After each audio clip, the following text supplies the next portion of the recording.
L'épigénétique, qu'est-ce que c'est? On voit ça tout de suite avec mon invité.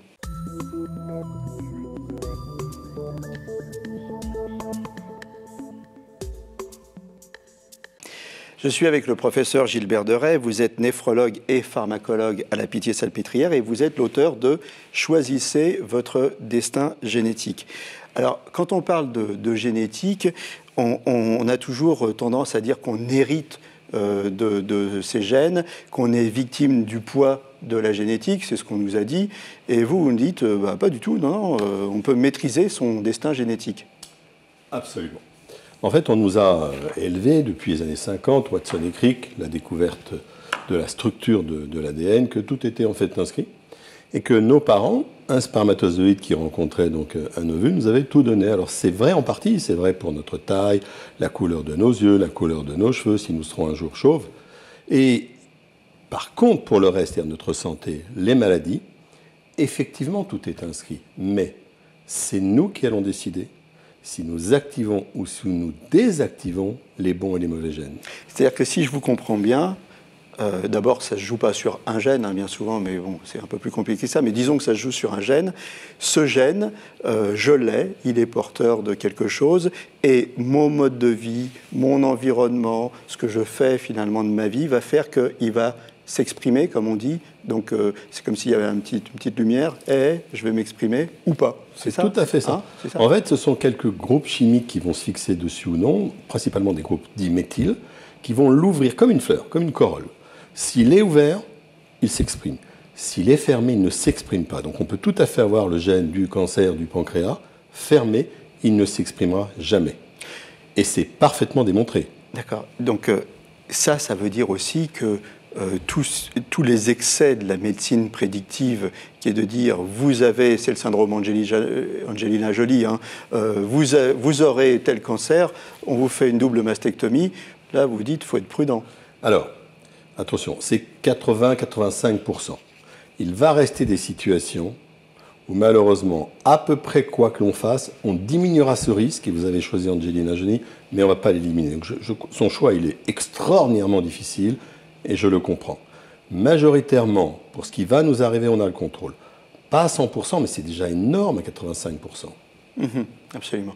Alors, on a le contrôle, on va y revenir sur ce contrôle.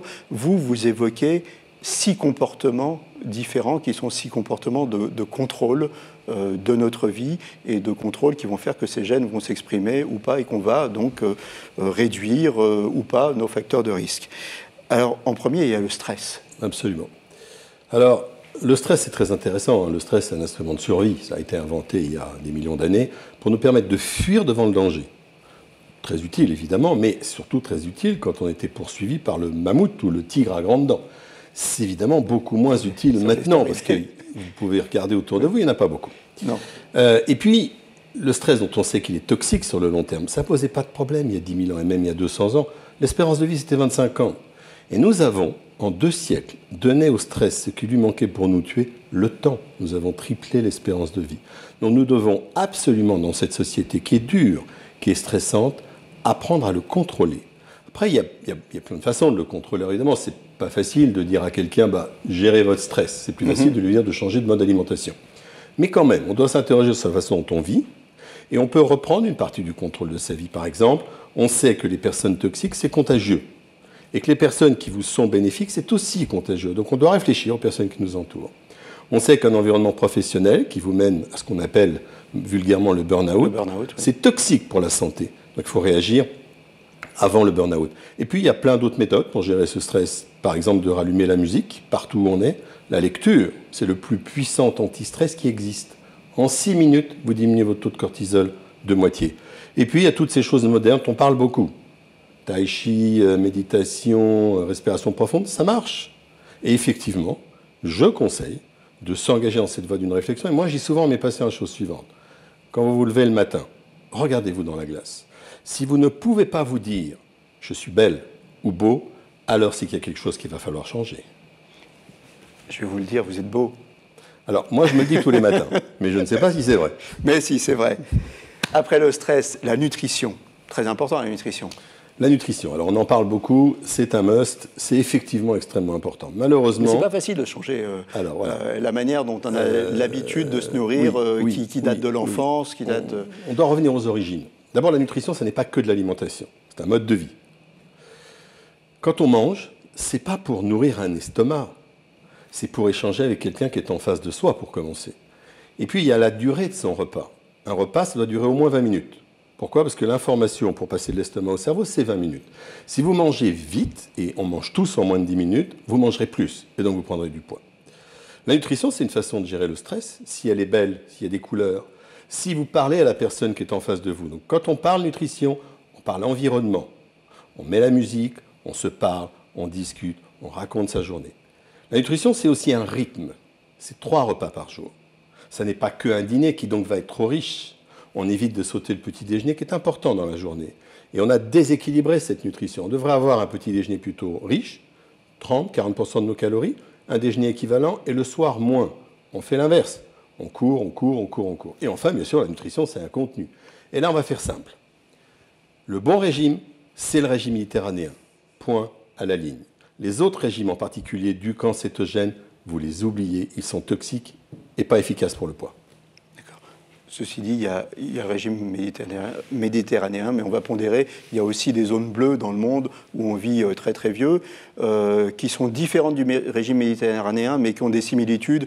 C'est des régimes en général modérés, avec des produits naturels, choses comme ça. Je pense au Japon, par exemple. Alors, prenons l'exemple de ce qu'on appelle le régime Okinawa, qui est au Japon. Okinawa. Bien sûr qu'il faut tenir compte des différences géographiques, même on ne va pas prendre si loin, on va le repérer.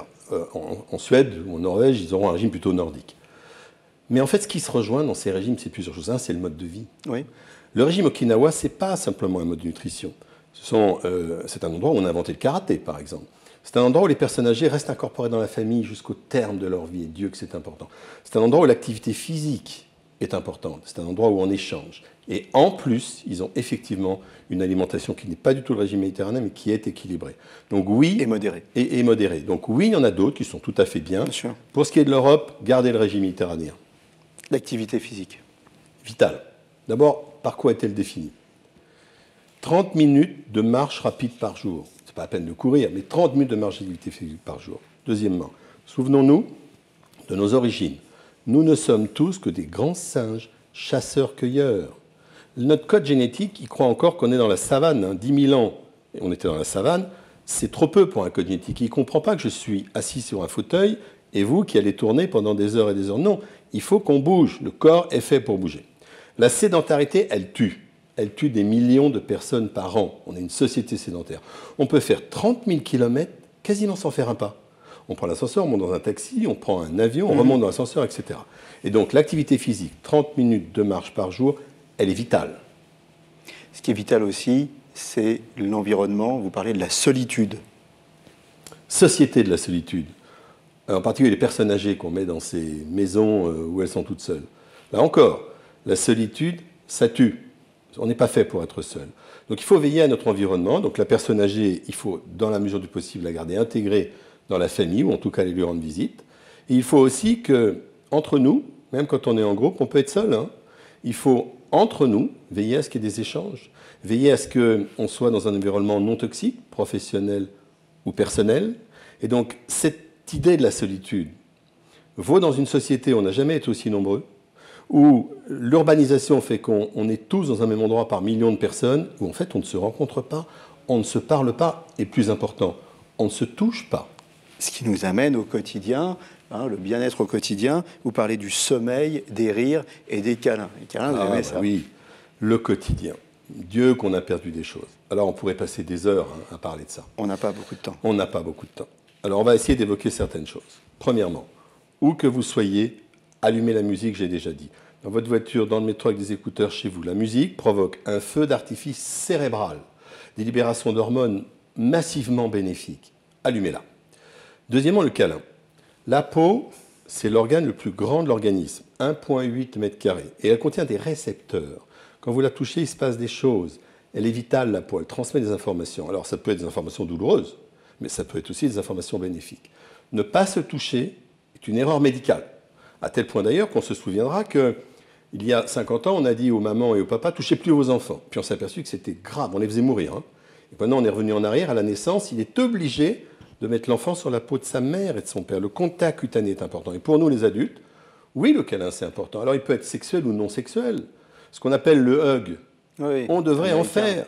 Eh bien, il faudrait qu'on fasse 8 à 12 câlins par jour non sexuels, de 20 secondes chacun. On en est loin, évidemment. Et enfin, je voudrais parler du rire. Le rire, c'est également un feu d'artifice cérébral absolument favorable, à tel point que dans les grands centres de cancérologie nord-américains, le yoga du rire est intégré au traitement, à tel point que les sociétés américaines de cardiologie et cardiologie libérale française recommandent le rire comme thérapie du cœur. Un adulte, ça rit moins de 20 fois par jour. Un enfant, plus de 400 fois. Il faut retrouver le rire dans notre quotidien. On se résume, on n'a vraiment plus beaucoup de temps. Le stress, la nutrition, l'activité physique, la solitude, les toxiques, on n'en a pas parlé, le quotidien, tout ça, ça influe sur le fait qu'un gène va s'exprimer ou pas. Et ça nous amène à cette notion dont j'aimerais bien qu'on parle juste en 1 minute avant la fin de l'émission, de médecine intégrative. Absolument. Alors d'abord, tout ça ne sont pas que des mots vains. Si vous appliquez cela, votre risque de développer une maladie ou de la guérir va nettement diminuer. Par exemple, régime méditerranéen plus activité physique, c'est un risque de récidive du cancer du côlon diminue 40%. En tant que médecin, je dois intégrer cette médecine dans ma pratique. Ne faire que de l'allopathie, c'est-à-dire la médecine traditionnelle avec les médicaments, sans médecine complémentaire. C'est une perte de chance pour le patient, c'est une erreur médicale. L'inverse est vrai. Ne faire que de la médecine dite complémentaire, j'aime pas ce terme, sans allopathie, c'est aussi une erreur médicale. Donc on doit proposer à nos patients un ensemble. Et oui, moi, médecin, à ma consultation, je parle de la musique, je parle du rire, je parle de la lecture, comme je propose des antihypertenseurs ou une chimiothérapie. Vous dites aussi que les gens doivent se prendre en main et s'approprier leur maladie, et vous leur dites en consultation, soyez avec moi, on sera plus efficace. Ça aussi, c'est de la médecine intégrative. Absolument. On n'a plus beaucoup de temps. La beauté de l'épigénétique, c'est qu'on a le contrôle sur son avenir médical. Seul comme médecin, je propose des choses, mais je dis à mes patients, allez, je vaux 10% de votre santé. Vous en faites 90, et à 2, on vaut 200%. C'est ensemble qu'on fait sa santé. Voilà. Donc si on a un message à faire passer, c'est que, en fait, en prenant en charge son destin génétique, on est aussi acteur de sa vie, acteur de sa santé. On est complètement acteur et c'est extrêmement puissant.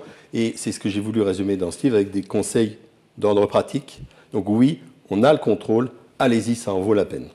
Je vous remercie. Je rappelle que vous êtes l'auteur de Choisissez votre destin génétique. Merci beaucoup. À bientôt pour une nouvelle émission. Et d'ici là, portez-vous bien.